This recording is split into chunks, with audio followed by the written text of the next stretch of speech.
When the galaxy betrays humanity's trust, Ambassador Sarah Chen must lead a reckoning that will teach the stars never to underestimate the species that rose from caves to conquer the cosmos and remembers every betrayal.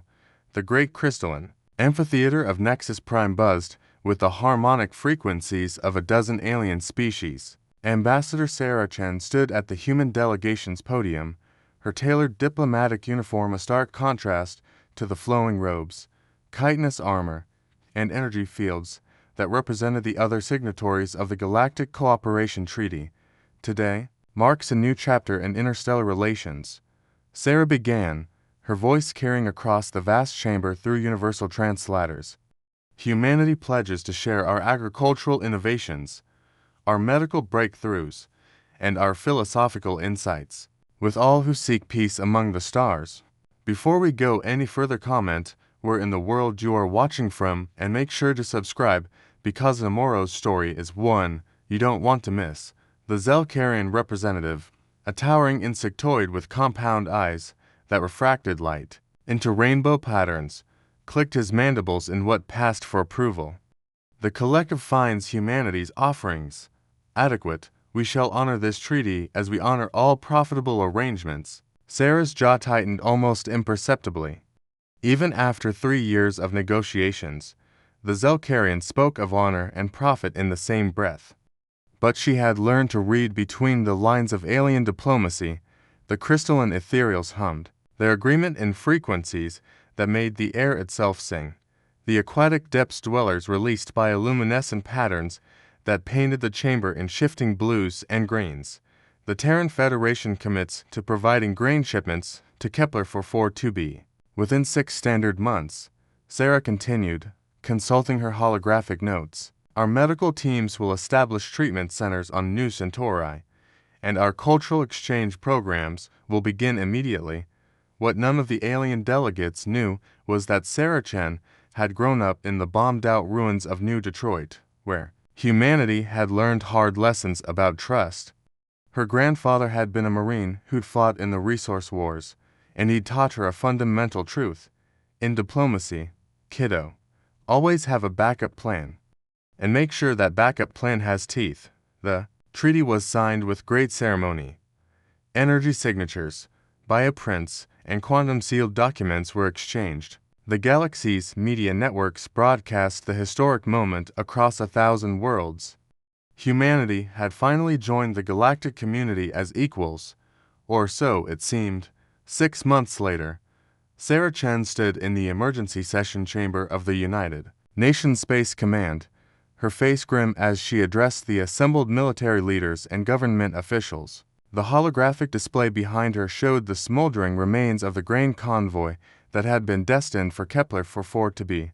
The attack was coordinated, she reported, her voice steady despite the rage burning in her chest. 12 ships, including the medical frigate Hippocrates, were destroyed by what our intelligence indicates was a joint Zelkarian ethereal task force.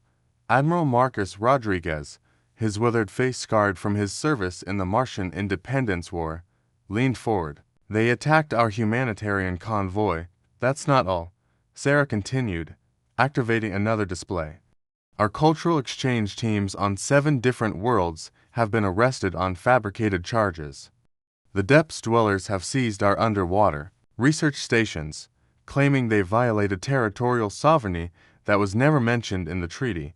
The room erupted in angry murmurs. Secretary General Williams, an elderly woman who had survived the climate wars, raised her hand for silence. Ambassador Chen, what's your assessment? Sarah's eyes hardened. They played us. The entire treaty was a setup to get us to expose our capabilities, our shipping routes, our research locations. They wanted to see what humanity could offer before they decided how to carve us up. And the other species, Admiral Rodriguez asked, the Void Stalkers have remained neutral, as expected. But our intelligence suggests they're waiting to see who comes out on top before choosing sides. Sarah paused, gathering her thoughts. The Kithara Collective has actually reached out through back channels. They're as concerned about this betrayal as we are. Secretary General Williams nodded slowly. What are you recommending? Ambassador. Sarah. Chen smiled, and for the first time in months, it wasn't a diplomatic smile. It was the smile her grandfather had worn when he told her stories about Marines who'd been backed into a corner. I'm recommending we remind the galaxy why humanity spent 10,000 years fighting each other before we ever met an alien. Some lessons are apparently universal. The shipyards of Luna hummed with activity as humanity prepared for what the media had dubbed the reckoning. Sarah Chen walked through the construction bays, her diplomatic credentials now paired with a military advisor badge that granted her access to humanity's most classified projects. The Retribution-class ships are based on our old siege breaker designs, explained Dr. Elena Vasquez, the lead engineer on the project. Remember those asteroid mining rigs that could crack open a moon? Well, we've made some modifications. Sarah nodded, watching as massive rail guns were installed along the spine of the kilometer-long warship. The Zelkarians think they know our capabilities based on what we showed them during the treaty negotiations. They're about to learn the difference between our civilian technology and our military heritage. What about the ethereals? Dr. Vasquez asked. Their crystalline ships can phase through normal matter. That's where the Kithara Collective comes in, Sarah replied. Turns out they've been dealing with ethereal raids for centuries. They've developed some interesting countermeasures, and they're willing to share in exchange for a mutual defense pact. The preparation wasn't just military.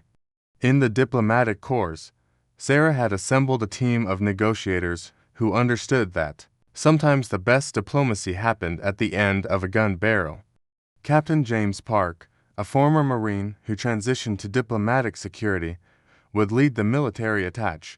Dr. Amara Okafor, a xenopsychologist who'd spent years studying alien mentalities, would handle the psychological warfare aspects. The key to this operation, Sarah explained to her team, is that we're not just fighting a war. We're sending a message to the entire galaxy. Humanity doesn't start fights, but we sure as hell finish them. In the depths of the Terran Federation's intelligence headquarters, analysts worked around the clock to identify every ship, every station, every asset that the betraying species had in space. The Zelkarians had 17 major military installations. The Ethereals had 12 crystal gardens where they grew their phase ships. The Depths dwellers had converted 43 asteroids into mobile military bases. We hit them all at once, Admiral Rodriguez announced during the final briefing. Fast, hard, and with enough force to make sure they understand that betraying humanity carries consequences. Sarah Chen stood at the front of the briefing room, looking out at the faces of the people who would carry out humanity's response to betrayal. Ladies and gentlemen, our ancestors fought their way up from caves to stars. They survived ice ages, plagues, world wars, and the colonization of hostile worlds. The aliens who betrayed us made one critical mistake. They assumed we were soft, because we chose to be peaceful. She paused, her voice dropping to a whisper that somehow carried to every corner of the room. They're about to learn that humanity's greatest strength isn't our technology or our military might. It's our ability to remember who wronged us, and to make sure it never happens again. The first shots of what would become known as the betrayal war were fired simultaneously across 17 star systems. Sarah Chen stood on the bridge of the diplomatic vessel Olive Branch, watching through the tactical display as humanity's response unfolded with surgical precision. Zelkarian Command, station at Rigel 7, destroyed, reported Lieutenant Commander Harrison. Ethereal Crystal Garden at Vega Prime, shattered. Depths Dweller Base at Proxima Centauri C, neutralized. Sarah nodded, her hands clasped behind her back. Open a channel to the Galactic Council. The main screen flickered to life, showing the emergency session of the Galactic Council. The remaining representatives of the betraying species looked shocked and afraid. The Zelkarian delegates' compound eyes had lost their rainbow refraction, now appearing dull and lifeless. Esteemed members of the Galactic Council, Sarah began, her voice carrying the weight of humanity's fury. 6 months ago, we signed a treaty in good faith. We offered our best to species we hoped to call friends. We sent medical aid to your sick, food to your hungry, and knowledge to your scholars. She paused, letting the weight of her words settle over the chamber. In return, you attacked our convoys, imprisoned our people, and stole our research. You treated our goodwill as weakness. You mistook our desire for peace as an inability to wage war. The ethereal representative, a shimmering crystal entity, spoke in harmonics that the translator rendered as desperate plea. Ambassador Chen, surely we can negotiate. Negotiate. Sarah's voice cut through the chamber like a blade. You had your chance to negotiate. You chose betrayal instead. Now you face the consequences. On the tactical display, more reports came in. The Zelkarian fleet that had attacked the Grand Convoy had been hunted down and destroyed. The ethereal bases responsible for the arrests of human cultural teams had been systematically dismantled. The Depths Dweller installations that had seized human research stations had been collapsed into the crushing depths of their own worlds. This is what happens when you betray humanity. Sarah continued. We don't just fight wars, we remember them, we learn from them, and we make sure they never happen again? The Depths Dweller representative, speaking through bioluminescent patterns, asked, What are your terms? Sarah smiled, and this time it was pure predator. Terms? You misunderstand the situation. This isn't a negotiation. This is a reckoning. You attacked humanity, and now you face the consequences of that choice. The Terran Federation demands the immediate release of all human prisoners. You will return all stolen research and equipment. You will provide full reparations for the ships and personnel you destroyed. And you will formally apologize to the families of every human who died because of your betrayal. The alien representatives exchanged glances, their various forms of communication creating a cacophony of fear and desperation. But most importantly, Sarah continued, you will remember this moment. You will remember that humanity offered you friendship, and you chose to spit in our faces. You will remember that we gave you one chance to do the right thing, and you chose treachery instead. She leaned forward, her voice dropping to a whisper that somehow carried across the galaxy, and you will make sure that every species, every government, every petty tyrant and would-be conqueror knows exactly what happens when you betray humanity's trust. 1 year after the betrayal war, Sarah Chen stood once again in the crystalline amphitheater of Nexus Prime, but this time the atmosphere was very different. The remaining delegates sat in subdued silence, their previous arrogance replaced by a careful respect that bordered on fear. The Terran Federation has fulfilled its promises, Sarah announced, her voice carrying across the chamber. All human prisoners have been released. All stolen property has been returned. Reparations have been paid in full.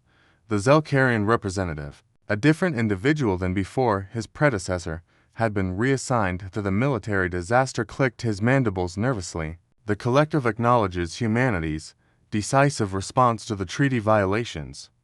We assure you that such incidents will not occur again. I'm sure they won't, Sarah replied coldly. Because every species in this galaxy now understands the consequences of betraying humanity's trust. The new ethereal representative, her crystal form flickering with nervous energy, spoke in harmonics that the translator rendered as carefully chosen words. The crystalline hierarchy wishes to establish new trade agreements with the Terran Federation. We offer our phase technology in exchange for your agricultural innovations. Sarah turned to face the ethereal delegate directly. Before we consider any new agreements, I want to make something perfectly clear to everyone in this chamber. Humanity doesn't hold grudges, we hold lessons. We learned something valuable from your betrayal. She activated a holographic display showing the current military balance in the galaxy. The Terran Federation's forces were now clearly visible, no longer hidden behind the facade of purely civilian technology. We learned that the galaxy respects strength more than goodwill. We learned that some species see generosity as weakness. We learned that trust must be earned through demonstration, not just words. The Kithara Collective Representative, a biomechanical entity that had remained humanity's ally throughout the conflict, spoke with synthesized vocal cords, the collective proposes a new framework for galactic cooperation, one based on mutual verification and enforced consequences for treaty violations. Sarah nodded approvingly. An excellent suggestion. The Terran Federation supports the establishment of a Galactic Enforcement Council, with rotating membership, and the authority to respond to treaty violations with appropriate force. The Depths Dweller representative, his bioluminescent patterns showing submission, asked, and humanity's role in this new council. Humanity will serve as the enforcement arm, Sarah replied matter-of-factly. We've demonstrated our capability to respond to betrayal. We've shown that we can track down treaty violators across the galaxy and deliver consequences. Most importantly, we've proven that we keep our word, both our promises and our threats. The Voidstalker representative, who had remained neutral throughout the conflict, spoke for the first time. The Stalkers acknowledge humanity's new status. We propose a non-aggression pact. Accepted, Sarah replied immediately. Humanity has no quarrel with species that honor their agreements. As the session concluded, Sarah Chen reflected on how much had changed. Humanity had entered the galactic community as hopeful petitioners, eager to share their gifts and learn from other species. The betrayal had transformed them into something different, not conquerors, but enforcers. Not tyrants, but teachers of a very hard lesson. Ambassador, Captain Park approached her as the alien delegates filed out. The new fleet deployments are ready for your review. Sarah nodded, watching as the Zelkarian delegation hurried away, their compound eyes carefully avoiding contact with any human present. Make sure every patrol route is visible to galactic sensors. I want everyone to know exactly where our ships are and what they're capable of. A show of force, Captain Park asked. A show of consistency, Sarah corrected. We promised consequences for betrayal. We delivered those consequences. Now we're promising protection for those who honor their agreements. They need to see that. We'll deliver on that promise too. 5 years after the betrayal war, Ambassador Sarah Chen stood in her office overlooking the new Terran embassy complex on Nexus Prime. The building was a testament to humanity's new role in the galaxy, impressive without being threatening, strong without being aggressive. The annual Galactic Cooperation Report. Her aide, Lieutenant Governor Chen, no relation, placed a data pad on her desk. Treaty violations are down 89% from pre-war levels. Trade disputes resolved through mediation have increased 340%, and we've had 0 incidents of species attempting to deceive or betray treaty partners. Sarah smiled, a genuine expression of satisfaction. The galaxy learned the lesson. There's something else, the aide continued. We've received formal requests from 12 species to join the Terran Protection Network. They want humanity to guarantee their treaty obligations. Interesting. Sarah picked up the data pad, scrolling through the requests. Species that were neutral during the betrayal war are now actively seeking our protection. They've decided it's better to have humanity as a friend than to risk having us as an enemy. Through her office window, she could see the new Galactic Enforcement Council building, its architecture incorporating design elements from every member species. The Terran Federation flag flew alongside 11 others, but everyone knew which species had the real authority when it came to enforcement. Ambassador, her aide asked, do you think we've become the thing we were trying to avoid? A galactic superpower that enforces its will through strength? Sarah considered the question carefully. We became what the galaxy needed us to become. The other species had thousands of years to develop a system of cooperation based on mutual respect. Instead, they created a system based on deception and predation. We simply showed them that there are consequences for that choice. A soft chime indicated an incoming message. Sarah activated the holographic display, revealing the image of Admiral Rodriguez, now serving as the head of the Galactic Enforcement Council. Sarah, he said, his scarred face showing satisfaction, I wanted to give you a personal update.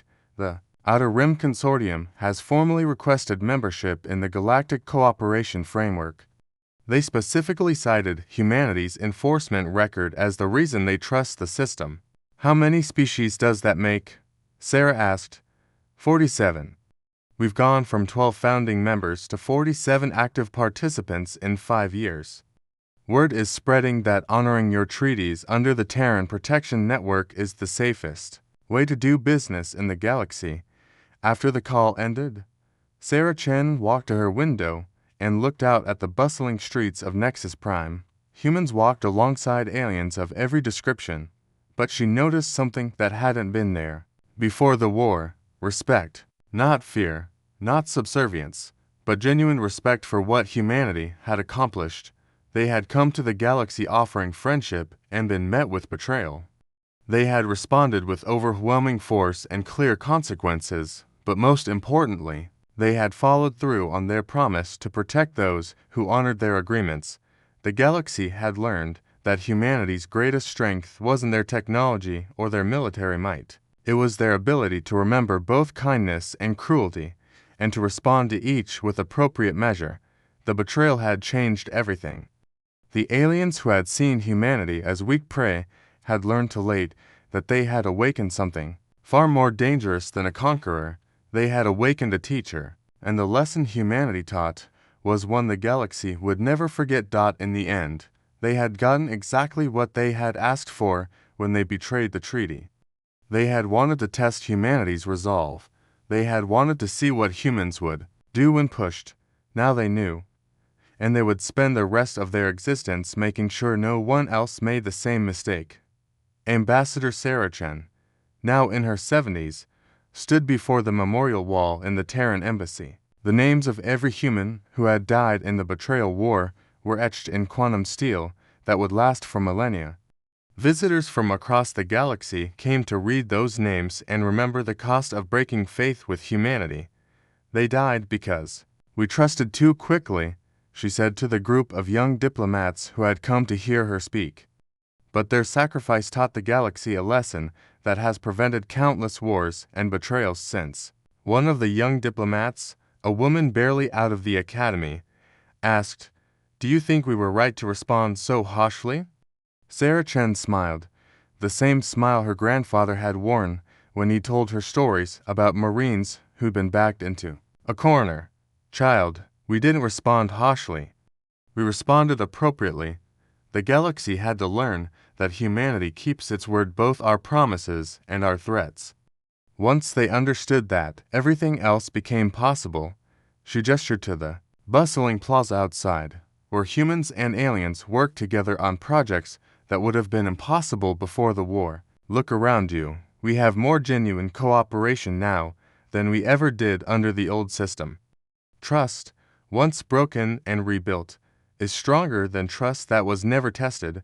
As the young diplomats filed out, Sarah remained at the memorial wall. She placed her hand on the name of Captain Martinez, who had died defending the grain convoy.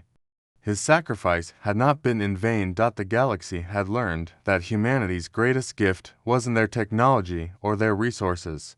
It was their ability to remember. They remembered those who had been kind to them, and they protected those allies with fierce loyalty. They remembered those who had betrayed them, and they ensured that such betrayal carried consequences. Most importantly, they remembered that some lessons could only be taught through strength, and that the price of forgetting those lessons was always higher than the cost of remembering them. The betrayal war had ended 5 years ago, but its lessons would echo through the galaxy for generations to come, and humanity would be there to remind anyone who forgot exactly what happened when you broke faith with the species that had climbed from caves to stars on the strength of their promises. They had betrayed the treaty. Humanity had delivered their reckoning, and the galaxy was better for it. They wanted to test humanity's resolve. They wanted to see what humans would do when pushed. Now they know, and they will spend the rest of their existence making sure no one else makes the same mistake.